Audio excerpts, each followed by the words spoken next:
वैसे तो दही बनाना बहुत ही आसान है, आसानी से हम दही बना सकते हैं, लेकिन इस तरह से बाज़ार जैसा मीठा और गाढ़ा दही कैसे बनाना है, कौन सी चीज़ हम इसमें ऐड करेंगे जिससे ये इतना गाढ़ा और मीठा दही बनेगा, कोई पाउडर हम इसमें इस्तेमाल नहीं करेंगे, कौन सी टिप्स एंड ट्रिक्स हैं जिनको फॉलो करके आप इस तरह से दही बना सकते हैं।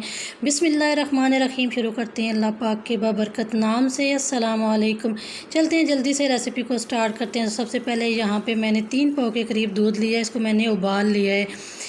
तो उबाल के मैंने इसको अच्छे तरीके से ठंडा कर लिया है, क्योंकि गर्मियों का मौसम है। और थोड़ा सा दूध मैंने अलग कर लिया है। इसमें मैंने 1 चम्मच दही डाल के इसको मैंने अच्छे तरीके से हैंड बीटर से बीट किया है। और अब ये वाला जो दूध है जिसमें हमने दही को मिक्स करके रखा हुआ है, ये हम इस दूध में डालेंगे और हैंड बीटर से अच्छी तरह से इसको ना 1 मिनट तक हम बीट करेंगे।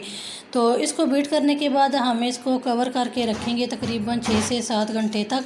तो ये बहुत ही अच्छे तरीके से ये दही बिल्कुल बाज़ार जैसा ये बनेगा। अगर आप चाहते हैं कि बिल्कुल बाज़ार जैसा दही बन के तैयार हो, तो आपने इस तरह से बर्तन लेना है।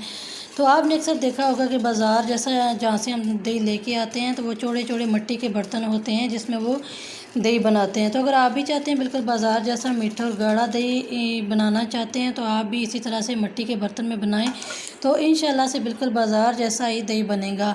तो यहाँ पे हमने इसको ओवरनाइट रखा था और ये आप देख सकते हैं दही की फ़ाइनल लुक। माशाल्लाह से कितना बेहतरीन ये दही तैयार हुआ है, बिल्कुल बाज़ार जैसा मीठा और गाढ़ा दही बन के तैयार हुआ है। तो उम्मीद है आपको ये रेसिपी अच्छी लगी होगी। चैनल पे नए हैं तो चैनल को ज़रूर सब्सक्राइब कीजिएगा। सब्सक्राइब किए बिना आपने रेसिपी को स्किप नहीं करना, इससे जो मेरी न्यू रेसिपी होंगी उनका नोटिफिकेशन सबसे पहले आपको देखने को मिलेगा। रेसिपी को लाइक कीजिएगा, ज़्यादा से ज़्यादा इस रेसिपी को अपने फ्रेंड्स एंड फैमिली मेम्बर्स में ज़रूर शेयर कीजिएगा, ताकि वो भी इस रेसिपी को फॉलो कर सकें। इसके अलावा भी अगर आपको कोई रेसिपी चाहिए, केक की रेसिपी या ये आइसक्रीम की रेसिपी चाहिए, तो आप मेरे चैनल